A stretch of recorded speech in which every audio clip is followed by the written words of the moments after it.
Hello guys, मैं शाश्वत और आज हम लोग बात करने वाले हैं कंपनी की फंडामेंटल एनालिसिस के बारे में। तो सबसे पहले बात करते हैं कि आपको कंपनी का स्टॉक किस तरीके लेना चाहिए। कभी भी आपको ऐसे स्टॉक नहीं लेना चाहिए कि हाँ, आपके बगल में रहने वाले पड़ोसी रामू काका ने बोला बेटे रिलायंस का स्टॉक बढ़ रहा है, ले लेना, तो चलो मैं ले लेता हूँ। तो आपको ये बिल्कुल भी नहीं करना है। आपको उसकी फंडामेंटल एनालिसिस करनी ही चाहिए और शायद तभी आपने इस वीडियो पे क्लिक किया है। तो आइए हम कुछ फंडामेंटल एनालिसिस में जो जो चीजों को देखा जाता है उनको सीखते हैं। सबसे पहले हम जानते हैं कि उसका टोटल रेवेन्यू कितना होना चाहिए, कि वो कंपनी पूरे साल में कितना रेवेन्यू क्रिएट कर रही है, मतलब उसका कितना सामान बिक रहा है, आपको उसको जानना चाहिए। और वो पूरा रेवेन्यू हर साल में बढ़ रहा है कि नहीं। रेवेन्यू हमेशा इंक्रीज होना चाहिए, उसकी सेल्स इंक्रीज होनी चाहिए। आपको उस कंपनी की मैनेजमेंट को देखना चाहिए, क्योंकि एक मैनेजमेंट ही बहुत बड़ा कारण होती है कंपनी की सक्सेस का। दूसरी चीज है नेट इनकम। आपको उसकी नेट इनकम भी देखनी चाहिए। इस पर्टिकुलर कंपनी का इतना सामान बिक रहा है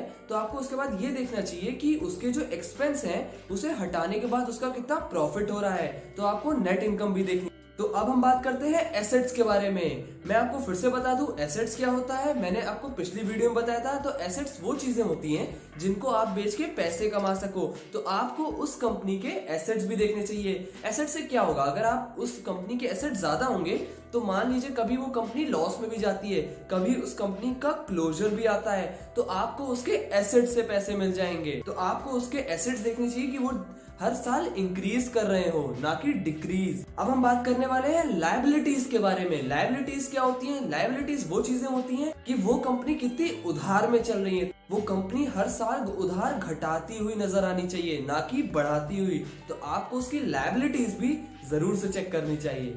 तो यहाँ पे हम बात करते हैं कैश फ्लो के बारे में। कैश फ्लो से हमको ये पता चलता है कि वो कंपनी में कितना कैश है, उनके पास अभी प्रेजेंट में कितना कैश रखा हुआ है जिससे वो अभी बिजनेस कर रहे हैं। तो जो कैश है वो भी हर साल इंक्रीज होना चाहिए। तो अब हम बात करते हैं पीई रेशियो के बारे में। आपको उसका पीई रेशियो भी देखना चाहिए। पीई रेशियो मतलब होता है प्राइस अपॉन अर्निंग रेशियो। वो हमेशा 25 से नीचे ही होना चाहिए, क्योंकि आपकी अर्निंग ज्यादा होनी चाहिए उस कंपनी के प्राइस से।